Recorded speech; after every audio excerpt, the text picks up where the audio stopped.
Hi అన్న. Hello sir, ఎలా ఉన్నారు? బాగున్నాను. ఎలా ఉన్నారు? బాగుంది. రోజు నార్మల్లీ ప్రమోషన్స్ చేసి అన్ని సినిమా గురించి బాగా ఎక్కువ చెప్పేస్తున్నామేమో. సినిమా కాకుండా నార్మల్గా మాట్లాడదాం అని అనుకుంటున్నాను. Super. Normal topics normal topics అంటే సినిమా కాకుండా మనకి ఫుడ్ గురించి తెలుసు, నాకు క్రికెట్ తెలుసు, అది తప్పితే మిగతా నాకేం తెలియదు. మీకు? అంతే అన్న, సేమ్ ఫుడ్ క్రికెట్ అన్న. నేను కూడా నైస్. ఏందన్నారు వాళ్ళ? ఇవాళ చికెన్ వండుకొని నేనే వండుకొని తిన్నానన్న. అవునా? బాగుంటారా? బాగుంటుంది. సూపర్. నేను బాగా వండి కాకపోతే ఎక్కువ వండించేస్తున్నారు ఇంకా ఎక్కడికి వెళ్ళినా. సో అందుకే వంటలు ఆపేసాను, చాలా ఏళ్ళు అయింది. ఇంకేంటి విశేషాలు? ఫుల్ హెక్టిక్గా నడుస్తుంది అన్న. అంటే రిలీజ్ దగ్గర పడింది కదా, ప్రమోషన్స్ అని అడుగుతా కూర్చోబెడేస్తారు కదా, అది ఒక్కటే చెప్పిందే చెప్తే మనకి ఒక్కసారి రే మరి టూ మచ్ మన గురించి మనమే చెప్పేసుకుంటున్నాం అన్నట్టు అనిపిస్తుంది. డెఫినెట్గా వాళ్ళు సినిమా చూడరు కాబట్టి టీజర్ ఇవే చూసి వాటి గురించి అడుగుతారు కాబట్టి మనం ఓపిక్గా చెప్పాలి. ఏంటి వినాయక చవితి సెలబ్రేషన్స్ ఎలా జరుగుతున్నాయి? చాలా బాగా జరుగుతుంది అన్న. అంటే ఫస్ట్ టైం పిల్లడు పుట్టిన తర్వాత ఫస్ట్ వినాయక చవితి. సూపర్. మామూలుగా చేయట్లేదు ఈ సంవత్సరం. అదే పిల్లంటే జనకాయనన్న. యాక్చువల్గా మా సినిమా జనక అయితే కనుక 12th రిలీజ్ అన్న, October 12th. దసరా సెలవులు ఏం చేసేవారు చిన్నప్పుడు? దసరా సెలవులు అంటే మా విజయవాడ కాబట్టి ఖచ్చితంగా అమ్మవారి గుడికి వెళ్ళేవాళ్ళం. కాలేజీకి వచ్చిన తర్వాత అలా NSS NCC అని ఉండే, అలా గుడిలోనే డ్యూటీ చేసేవాళ్ళం కాలేజ్ టైం. ఓకే. సో అందరం కలిపి బాగా ఎంజాయ్ చేసేవాళ్ళం. ఆ తెలుగు పండుగ అంటే గుర్తుకొచ్చిందన్న. మన రాజుగారు ఇప్పుడు ఖచ్చితంగా పండగకే రావాలి అని ఫిక్స్ అవుతారు కదా. సో ఇది కూడా దసరాకే వస్తుందన్న. పండగ ముందు మీది స్టార్ట్ అవుతుందన్న. పండగ మీతో స్టార్ట్ అవుతుంది, మా సినిమాతో ఎండ్ అవుతుంది అన్న. పండగ ముందు మీరు పండగ రోజు మీరు దిగుతున్నారు. అవునన్న. వారం ముందు మేము దిగుతున్నాం. పండగకి రిలీజ్ అవుతున్నందుకు ఎలా ఫీల్ అవుతున్నారు? చిన్నప్పుడు పండగకి సినిమాలకి వెళ్ళి చూసేవారా? ఖచ్చితంగా పండుగ రోజున విజయవాడలో. నేను విజయవాడలో ఇంటర్ చదువుకున్నా. థియేటర్లో ఆ 2 ఏళ్ళలోనే 2-3 సార్లు సీట్లన్నీ మార్చేశారు. అరిగిపోయేంత అక్కడే కూర్చుని దేగుతూ ఉండేవాడిని. మొత్తం మెయిన్ థియేటర్లో లోకల్ థియేటర్లు ఉంటాయి ఊరు చివరిలో, గంగూరు సైడ్, అది ఆ థియేటర్లో మొత్తం అసలు ఇంకా అదే ఎంటర్టైన్మెంట్ అప్పుడు. సినిమాలు పిచ్చి మొదలైంది కూడా అంటే దూకుడుగా బ్లాక్లో టికెట్లు కొంటాలు, జనాల్లోంచి దూరం వెళ్ళిపోవటాలు అన్నీ విజయవాడ ఇదప్పుడే అక్కడి నుంచే స్టార్ట్ అనమాట. విజయవాడ చైతన్య అన్న, నలంద. ఓకే. పండగకి ఫస్ట్ టైం కదా. అవును. పండగలకి మరి మనకి మనలాంటి వాళ్ళకి దొరకటం చాలా రేర్. ఎప్పుడు పండగ స్పేస్ దొరకదు మనకి. సో ఈ పండగ మరి మంచిగా మీకు డబుల్ ఇంపాక్ట్ రావాలని బాబు కూడా పుట్టాడు కాబట్టి బాబు పేరు మీదే, బాబు పుట్టడంతో మీరు ఆ పేరు పెట్టుకున్నారు కాబట్టి ఇప్పుడు దసరా విజయవాడే కాదు, మన యూఎస్లో కూడా చాలా బాగా చేస్తున్నారు. అవునన్న. మనకి యూఎస్లో కూడా నేనే డిస్ట్రిబ్యూషన్ తీసుకున్నానన్న. ఫస్ట్ టైం డిస్ట్రిబ్యూషన్లో దిగానన్న. యాక్చువల్గా ఓవర్సీస్ మొత్తం ఫస్ట్ టైం అడిగేటప్పుడు కొంచెం భయం వేసింది, కానీ సరే సినిమా చూసిన తర్వాత నమ్మకంతో నేను మొత్తం ఓవర్సీస్ డిస్ట్రిబ్యూషన్ తీసుకున్నాను. దిల్ రాజు గారు ప్రొడక్షన్లో ఫస్ట్ సినిమా కదా. ఫస్ట్ టైం రాజు గారితో చేయటం, ఫస్ట్ టైం బాబు పుట్టిన తర్వాత చేయటం. సో సినిమాలో జనకయ్యాను, ఇక్కడ జనకయ్యాను. 12th అసలు ఏమవుద్దో ఏంటి మనోడు అటు తిరిగి జనక సినిమాకి వెళ్తున్నాడు. రాజుగారు ఫుడ్ బాగా పడినట్టుంది. ఏం చేసినా ఎలా చేసినా ప్రమోట్ చేద్దాం సినిమా అనే తాపత్రయం బాగుంది. కానీ చాలా నేను స్వాగ్లో జనకనే. ఓహో అవునా? స్వాగ్లో జనకనే, కాకపోతే ఒక 7-8 సార్లు అవుతాను జనక. ఓహో 7-8 సార్లు జనక అవుతాను. ఓకే. అలా సినిమా అంతా జనకల గురించే. ఓకే. అంటే ఫ్యామిలీ ట్రీ అని చెప్పాను కదా, ఫాదర్ ఏంటి, తాతగారు ఏంటి, అలా మన పాత ఎపిసోడ్లు మన చిన్నప్పుడు మన ఊర్లో మన ఇళ్లల్లో అవి ఎక్కువ వినేవాళ్ళం. మనం ఆడుకుంటూ వింటూ ఉంటాం పెద్దవాళ్ళ మాటలు. అవి అలాంటి మాటలన్నీ ఒక మంచి కంటెంట్ కింద తయారు చేసి అందరికీ చాలా సింపుల్గా ఒక 6 సంవత్సరాల నుంచి ఒక 60-70 సంవత్సరాల వయసు ఉన్నవాళ్ళు కూడా బాగా అర్థమయ్యేలాగా నీట్గా డిజైన్ చేసి కుటుంబం అంతా కలిసి థియేటర్లకి వచ్చేలాగా కథ చెప్దామని ఇంటెన్షన్తో ఆ కథ మొదలెట్టాం. సో నాకు కూడా ఎక్స్పీరియన్స్ చాలా బ్రహ్మాండమైన ఎక్స్పీరియన్స్ ఉంది. అందులో గెటప్లు కూడా చాలా వేస్తాం. గెటప్లు కూడా అన్నీ చాలా న్యాచురల్గా కుదిరినాయి. అంటే యంగ్ నుంచి ఏజ్ వరకు కూడా గెటప్స్ ఉంటాయి అన్నమాట. సో స్క్రీన్ ప్లే ఒక రకమైన స్క్రీన్ ప్లే అనమాట, ఒక రకంగా అందరికీ అవైలబుల్ ఉంటుంది, బట్ చాలా కొత్త స్క్రీన్ ప్లే ఉంటుంది. మ్యూజిక్ కూడా వివేక్ సాగర్ ఇంకా ఆబ్వియస్గా చంపేశాడు, అదరగొట్టేశాడు. ఫస్ట్ టైం అన్ని రకాలు సాంగ్స్ ఇవ్వటం జరిగింది, అదరగొట్టాడు వర్క్ వైజ్.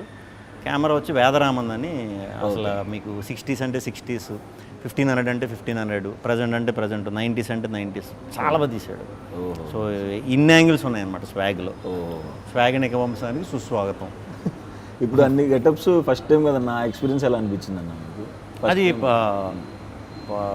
చాలా చాలా హానెస్ట్గా చాలా ఎంజాయ్ చేస్తా 2 రోజులు వేయించుకున్నాను.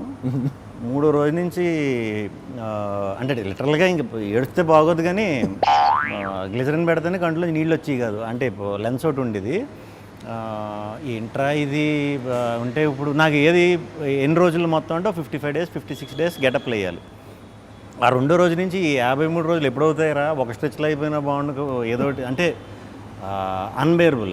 అది మీరు తప్పకుండా అందరూ ఎక్స్పీరియన్స్ చేయాలి. అది మన క్లైమేట్కి కరెక్ట్ కాదు, ఇన్ ద సెన్స్ అవుట్డోర్కి వాటికి సెట్ అయ్యేది కాదు. సమ్మర్లో ఒకటి చేసాం. అబ్బో. సో ఒక్కొక్క రోజు ఏంటంటే 3-4 ఉన్న క్యారెక్టర్లు ఒకే రోజు చేయవలసి వచ్చేది, కొన్ని కాంబినేషన్ షార్ట్స్. ఓకే. అలాంటిటప్పుడైతే ఇంకా అసలు విపరీతమైన ఇది వచ్చేసేది. ఇంకా మరి మనం అవన్నీ చూపించకుండా అవన్నీ వెనకాల దాచుకుని ముందు చేయాలి కాబట్టి ఎంజాయ్ చేస్తాం. ఓకే. డైరెక్టర్ గురించి చెప్పండి. హసిత్ గోలి మనోడు. మా అబ్బాయి పేరు కూడా హసిత్ రామే. హసిత్ రామా? సూపర్. ఎలా పెట్టారు హసిత్ అని అసలు పేరు? మా కలర్ ఫోటో డైరెక్టర్ పెట్టాడు అన్న. ఓ సూపర్. సారీ, ఏం మాట్లాడుతున్నా మా సినిమా గురించి చెప్పేస్తున్నాను, మీరు చెప్పండి. హసిత్ మేము రాజరాజ్ చేసాం ముందు, మన వివేకాత్రేయ దగ్గర మెంటల్ మధ్యలో బ్రోచే చేసాం. ఓకే. సో అప్పటి నుంచి అలవాటు బాగా. ఈ సినిమాకి ముందు ఒక పాయింట్ ఇలా అనుకుంటున్నాను భయ్య అంటే, బ్రహ్మాండంగా ఉంది, కానీ దీన్ని కథ కింద ఎలా చేస్తారని నాకు క్లూ లేదు. నేను తర్వాత వేరే షూటింగ్ బిజీలో పడిపోతే ఒక 2 monthsకి మళ్ళీ నీట్గా ఇది ఇలా అనుకుంటున్నాను, స్ట్రక్చర్ చెప్పాడు. నాకు అది చెప్పేసరికి ఆశ్చర్యం వేసింది నిజంగా. అంటే దీన్ని మనం నిజంగా కనుక కరెక్ట్గా చెప్పగలిగామంటే ఆడియన్స్ని మనం గెలుస్తున్నాం. మనం సినిమాలు ఇది చేస్తున్నాం, మనకి పేరు వస్తుంది, మనం పాన్ ఇండియాకి వెళ్ళి కొడుతున్నాం, అక్కడ కమర్షియల్గా షేక్ ఆడిస్తున్నాం, తెలుగు ఇదంతా వస్తుంది. హీరోలు గెలుస్తున్నారు, ప్రొడ్యూసర్లు డైరెక్టర్లు ఇది చేస్తున్నారు మొత్తం. మనకి తెలుగులో శంకరాభరణం, స్వాతిముత్యం ఇలాంటి గొప్ప సినిమాలు కూడా ఆడించిన ఆడియన్స్ ఉన్నారు మనకి. ఇలాంటి సినిమా చేసినప్పుడు ఆడియన్స్కి గెలిపిస్తారు, ఆడియన్స్ గెలవాలి అనేది గట్టి నమ్మకం నాకు. ఆ ఒక్క ధ్యేయంతోనే ఈ సినిమా చేయటం జరిగిందన్నమాట. ఆడియన్స్ని గెలిపించాలి. మన్నే ఎప్పుడు వాళ్ళు గెలిపిస్తున్నారు, వాళ్ళకి రిటర్న్ ఇవ్వాలి. మన తెలుగులో కూడా ఒక హట్కే కంటెంట్, అంటే ఇప్పుడు దాకా ఎక్కడ ఎవరో చెప్పని కంటెంట్, గొప్ప విషయాన్ని చెప్పే ఇదిగా కుదిరింది.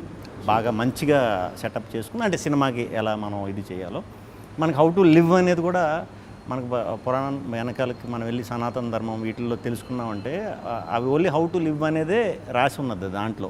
దాన్ని ఫాలో అవటం వల్ల మనకు తెలిసేది అదే లైఫ్ గురించి ప్యూర్గా. అలాంటి గొప్ప పాయింట్లు దీంట్లో ఇంక్లూడ్ చేసినప్పుడు దీన్ని చాలా చాలా నిష్టగా ఇదిగా చెప్పాలన్నట్టు చేసాం. సో హసిత్ తప్పకుండా చాలా మంచి స్టోరీ టెల్లర్ అవుతాడు ఫ్యూచర్లో కూడా. తప్పకుండా మనం అందరం కూడా మళ్ళీ వర్క్ చేయాలి మనోడితో, అందరూ ఎక్స్పీరియన్స్ చేయాలి అది. మీ శాండీది ఎలాగ నేను చేస్తాను డౌట్ లేకుండా. మీ శాండీ కూడా నాకు వెరీ ఓపెన్. అంటే అప్పటికి స్టార్టింగ్ ఏది మన ప్రభాస్ గారి సినిమాకి వర్క్ చేసే స్టార్టింగ్లో నేను అనుకోకుండా ఫ్రెండ్ త్రూ కలిసా. ఓకే. అరే ఇంత మంచిగా ఉన్నాడు లోపల అనిపిస్తుంది కదా మనకి, ఇంత మంచోడుకి అంటే ఏం పాపం ఓన్లీ నిజం చెప్పడం వచ్చి మనవాడికి ఇంకేం బ్రెయిన్లో ఉండవు. పాపం ఇలాంటి వాడు సినిమా ఇండస్ట్రీకి వచ్చాడు, ఇక్కడ కొంచెం బుర్ర వాడాలి లేకపోతే పాపం అన్నట్టు అనుకున్నా. కానీ మంచోళ్ళకి ఎప్పుడు మంచి అవుతుంది అన్నట్టు నిజంగానే మీకు ఈ బ్యానర్లో రావడం అనేది సూపర్. అంటే మనకి మంచి కథ చెప్దామని ఉద్దేశం ఉంటేనే చాలా మంచి అవకాశాలు వస్తున్నాయి.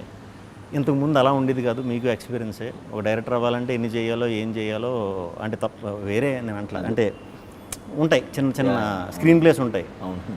ఇప్పుడు అవన్నీ అవసరం లేదు. మంచి కథ దొరికిందంటే పెద్ద పెద్ద ప్రొడ్యూసర్లు కూడా దిగి చేద్దాం అనే దాకా వచ్చేసాం. సో వెరీ గుడ్ డేస్ అని నేను గట్టిగా నమ్ముతున్నా.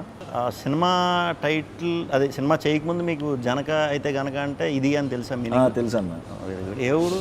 విజయవాడ. అయితే కానీ చాలామంది అంటే ఇలాంటి టైటిల్ నాకు చాలా బాగా నచ్చింది టైటిల్. థ్యాంక్స్ అన్న. మనం అలా అచ్చ తెలుగులో కొన్ని టైటిల్స్ మనం పెడదామని చూసినప్పుడు అచ్చ తెలుగులో మనం కొన్ని పదాలు వాడినప్పుడు ఇది అర్థం కావట్లేదు కదా అని అంటారు. చుట్టూ ఉంటారు కదా కొంతమంది, ఎందుకు కొంచెం అందరికీ అర్థమయ్యేలా పెట్టమంటారు. కానీ అట్లీస్ట్ అలాంటి పదాలు వింటే తెలుస్తుంది కదా నెక్స్ట్ వచ్చే బ్యాచ్కి కూడా, కొంచెం యంగ్ బ్యాచ్కి వాళ్ళకి వీళ్ళకి. ఈ మధ్యన ఇంగ్లీష్లు ఎక్కువ కదా వాళ్ళు, ఇంగ్లీష్లు కొరియన్లు ఇవే ఎక్కువ. సో తెలుగు ఎంతో కొంత పోర్ట్రేట్ చేయడం అనేది చాలా మంచిది. కొంతమంది వచ్చి మంచి అంటే అర్థం కావట్లేదు, ఏమన్నా మంచి స్వాగ్లో పెట్టచ్చు కదా టైటిల్ అంటున్నారు. స్వాగ్లో అంటే గుర్తొచ్చింది, మాది స్వాగ్ టైటిల్ కదా. నేను అలా మంచి అచ్చ తెలుగు టైటిల్ ఎప్పుడు చూస్ చేసుకుంటా. మా ఫుల్ ఫామ్ కూడా ఏంటంటే స్వాగనిక వంశానికి స్వాగతం. ఓకే. ఇప్పుడు ఇదంతా ఇక్కడ ఫిల్మ్నగర్ నుంచి ఫిల్మ్నగర్ డౌన్ వరకు రాసినట్టు ఉంటుంది. ఇప్పుడు ఇలా పాస్ అయ్యేటప్పుడు చూడాలి కదా, చూసేవాడు టప్ అని స్ట్రైక్. కొంతమంది చదవలేరు కూడా తెలుగు గమ్మని ఫట్ అని స్వాగనిక వంశం ఇవన్నీ అంటే తిరగవని కొంచెం చిన్న సందేహంతో స్వాగ్ అని షార్ట్ ఫామ్లో పెట్టామన్నమాట. ఓకే. మొత్తం స్వాగ్ ఎలా ఉండబోతుందన్న? స్వాగ్ అంటే కొత్త కదా సుహాస్. ఓకే. కొత్త కథ మీరు చేసి అన్నీ కొత్త ఐడియాలు, కొత్త కథలు. అవి రెఫరెన్స్లు ఉండవు మనకి బేసిక్గా. ఇలా చేద్దాం, లేకపోతే అలా ఉంటుంది ఇలా ఉంటుంది అని చెప్పడానికి అంత ఈజీగా ఉండవు. ఎందుకంటే మనం కొత్త పాయింట్లు చేస్తాం కాబట్టి, మీరు చేసినా నేను చేసినా ఇది మన ఇంట్లో కదే, మన రూటెడ్ కదా. మన ఇళ్లలో మనం కానీ, మన పేరెంట్స్ కానీ, మన తాతగారు బామ్మగారు వాళ్ళు కానీ, మన చుట్టాల్లో కానీ మనందరికీ తెలిసిన కదే. కానీ దీన్ని ఒక కథ కింద చేసి సినిమా కింద చేయొచ్చు అనటం ఫస్ట్ టైం అన్నమాట. ఓకే. ఒక ఫ్యామిలీ ట్రీ గురించి, ఒక కుటుంబం గురించి, ఒక వంశం గురించి కథ. ఓకే. ఓకే.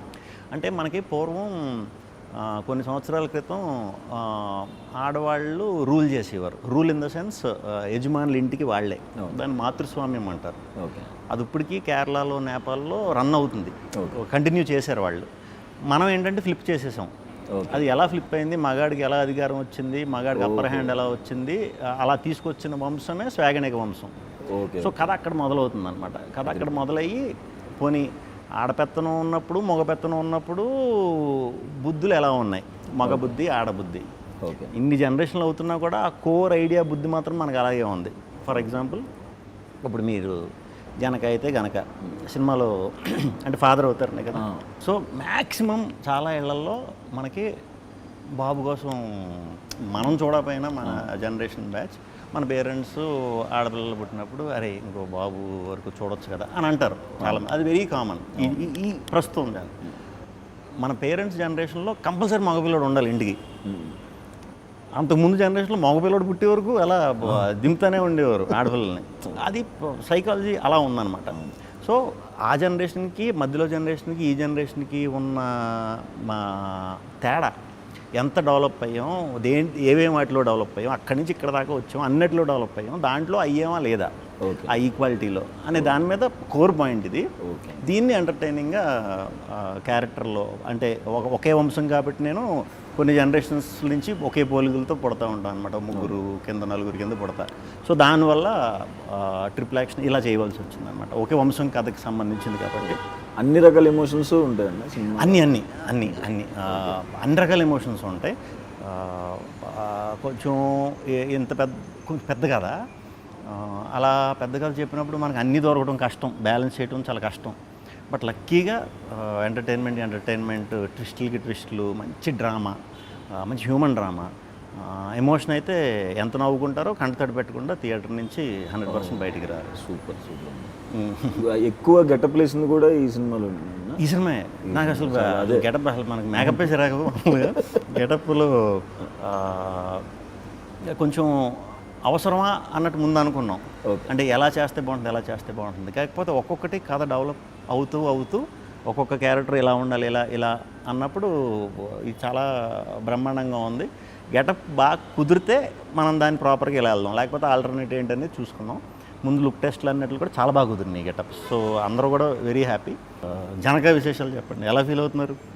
ఈ మధ్యనే మీరు జనక అయ్యారని కూడా తెలిసింది. సో అంటే ఇక్కడ రియల్ లైఫ్లో కూడా వైఫ్ ఇంట్లో ప్రెగ్నెంట్, అక్కడ షూట్ టైంలో కూడా అక్కడ షూటింగ్లో ఇంట్లో ఒకటే జరుగుతూ ఉండేది. ఇంకో మామూలుగానే మీరు న్యాచురల్గా ఉంటుంది, ఇంకా న్యాచురల్గా వచ్చి ఉంటాయి అన్నీ. అవునండి, కొంచెం బాగా కనెక్ట్ అయ్యింది. మీ డైరెక్టర్ శాండీ గురించి చెప్పండి. సందీప్ ఆయన సలార్కి రైటింగ్ చేశారు. అవును. ఇది డెబ్యూ సినిమా. చాలా మంచి కామెడీ రాశారు. ఆయన జంధ్యాల గారి ఫ్యాన్. సూపర్. ఆ స్టైల్లో చాలా బాగా రాశారు. అండ్ వెయిటింగ్ అన్న, ఎక్కువ నవ్వుకున్నా, ఎక్కువ కామెడీ ఉన్న సినిమా కూడా దాంట్లో. మీ సినిమాకి చాలా ఎసెట్లు ఉన్నాయి. మీ దానికి బయట నుంచి యాజ్ ఆడియన్స్ కింద చూసినప్పుడు జనక అయితే కనుకకి మీరు డిఫరెంట్ కథలు చేస్తారు, కొత్త డైరెక్టర్ని పట్టుకున్నారు, గ్యారంటీ డిఫరెంట్ పాయింట్ ఉంటుంది. ఇదంతా ఒక ఎత్తు అయితే రాజుగారు లాంటి బ్యానర్ అసలు ఎన్నో ఇయర్స్ నుంచి ఉన్న ప్రొడ్యూసరు కథకి వాల్యూ ఇస్తూ ఒక మంచి కథకి సపోర్ట్గా మీ అందరికీ టీమప్ అవడం అనేది ఎడిషనల్ ప్లస్. అవునన్న, కొత్తగా రాజుగారు ఇంక ఇప్పుడు హిట్లు బ్లాక్ చూడాల్సిన అవసరం లేదు. కాకపోతే పేరు ఏదైతే ఉందో నాకు తెలిసి ఈ సినిమా ఎంత పెద్ద హిట్ అవ్వాలంటే మన బలగం చిన్నగా తీసి ఎంత పెద్ద ఇదైందో అంత పెద్ద హిట్ అయితే ఇది ఆ వచ్చే పేరు ఉంటుంది చూసారా, కొత్త టీంని ఎంకరేజ్ చేసి ఆ పేరు ఉంటుంది కదా, అది విపరీతమైన సాటిస్ఫాక్షన్ ఇచ్చేస్తుంది ప్రొడ్యూసర్లకి. దాంతో మనకు రాను ఒక 5% 10% వచ్చే కొత్త కథలో డిఫరెంట్ కథలో అంటే కంటెంట్ ఓరియంటెడ్ ఫిలిమ్స్ మనకు 50% అయిపోతుంది ఇంకో 2 ఏళ్ళ తర్వాత. సో ఇలాంటి ప్రొడ్యూసర్లకి మీరు ఇంత మంచి సినిమా ఇస్తున్నందుకు as a Telugu audience very very happy పర్సనల్గా. ఇది ఫస్ట్ టైం కొంచెం పెద్ద ఆర్టిస్టులతో ఫస్ట్ టైం చేస్తున్నాను. సూపర్. రాజేంద్ర ప్రసాద్ గారితో అండ్ వెన్నెల కిషోర్ అన్న, ప్రభాసీన్ అన్న, మురళీ శర్మ గారు, చాలా మంచి ఎక్స్పీరియన్స్ అన్న. సూపర్. మంచి కామెడీ కూడా వర్కౌట్ అయింది. నాకు కొంచెం టెన్షన్ కూడా వేసింది, అందరు పెద్ద ఆర్టిస్టుల మధ్యలో ఫస్ట్ టైం కదా, ఎట్లా ఉంటుంది. రాజేంద్ర ప్రసాద్ గారితో ఎలా ఉంది? నేను చాలా పెద్ద ఫ్యాన్ అన్న ఆయన. ప్రతి సినిమా గురించి ఏమైనా బ్రేక్ దొరికితే చెప్పేస్తుండే ఆ డైలాగు. ఆయన నుంచి తెలియకుండా ఆయన సెట్లో ఉన్నప్పుడు నేను గాలి సంపత్ వర్క్ చేశాను ఆయనతో. ఆయన నుంచి తెలియని చాలా యాక్టింగ్లో మెలకువలు నేర్చుకున్నా. ఆ రకంగా చాలా సీనియర్స్ మనకి హెల్ప్ అవుతారు అలాంటి వాళ్ళతో చేసినప్పుడు. వెన్నెల కిషోర్ గారితో ఇంక చెప్పక్కర్లేదు, కొత్త టైమింగ్. ఇంకెవరున్నారు? మురళీ శర్మ గారు. సూపర్. ప్రభాసీన్. సూపర్. ప్రభాసీన్ కూడా మేము వేరే సినిమా చేస్తున్నప్పుడు కలిసినప్పుడు ఈ సినిమా గురించి చాలా బాగా చెప్పారు ఇద్దరు, వెన్నెల కిషోర్ గారు ఈయన కూడా భలే చెప్పారు సినిమా గురించి. చాలా హ్యాపీ ఫీల్ అయ్యా. వాళ్ళిద్దరు ట్రాక్ చాలా బాగుంటుంది. సూపర్. మనం ఏదో అనుకున్నాం కానీ ముందు అది మాట్లాడుకుందాం ఇది మాట్లాడుకుందాం అని ఎన్ని బత్తాపారాలు మనం మాట్లాడినా లాస్ట్కి ఏదోలా సినిమాలో దూరేస్తాం, అది తప్పదు. సో 12th మీరు వస్తున్నారు జనక అయితే కనుక, మేము 4th వస్తాం. మీ ముందు సినిమాలు ఎలా డిఫరెంట్గా అప్రోచ్ ఉన్నాయి ఆడియన్స్కి. సుహాస్ అంటే ఒక డిఫరెంట్ సినిమా చేస్తాడు, చాలా న్యాచురల్గా చేస్తాడు అనేది ఏదైతే ఉందో అది ఒక 10 రెట్లు పెరగాలని మీ టీం అందరికీ, రాజుగారికి, శాండీకి, టెక్నీషియన్స్ అందరికీ కూడా చాలా మంచి పేరు రావాలని, దసరా రోజు విజయదశమి మీ సినిమా పెద్ద విజయం సాధించాలని మనస్ఫూర్తిగా కోరుకుంటున్నాను. Thank you. All the very best. మీకంటే వారం ముందు మేము వస్తున్నాం 4వ తారీఖు. మీ అందరూ మంచి విషెస్ కూడా మా సినిమాకి ఉండాలని కోరుకుంటున్నాను. మా బ్యాచ్ అందరూ కూడా మీ కంటెంట్స్కి పెద్ద ఫ్యాన్స్ అన్న అందరూ. Thank you. మీ డైలాగ్స్ కానీ, మీరు చెప్పే విధానం కానీ, మీ కంటెంట్స్కి కానీ డెఫినెట్గా ఏదో ఉంటుంది, నవ్వుకోవచ్చు అండ్ డిఫరెంట్గా ఏదో ట్రై చేస్తారని మా అందరం రెగ్యులర్గా మాట్లాడుకుంటాం. మీ టాపిక్ ఖచ్చితంగా కూర్చుంటే అందరం ఒకసారి మీ టాపిక్ వస్తుంది. Thank you. All the very best అన్న. మీకు కూడా thank you very much. Waiting. లక్కీగా క్లాష్ అవ్వలేదు. స్వాగ్ October 4th రిలీజ్ అవుతుంది. లెట్స్ స్వాగిఫై. జనక అయితే గనక 12th అక్టోబర్ రిలీజ్ అవుతుంది దసరా రోజు. సో అందరూ జనకలు అవ్వకపోయినా పర్లేదు, త్వరలో అవుతారు. సో అందరూ కుటుంబంతో కలిసి వెళ్ళి దసరా రోజు జనక అయితే గనక సినిమాని పెద్ద విజయవంతం చేస్తారని మనస్ఫూర్తిగా కోరుకుంటున్నాను. All the best Janaka and Janaka team.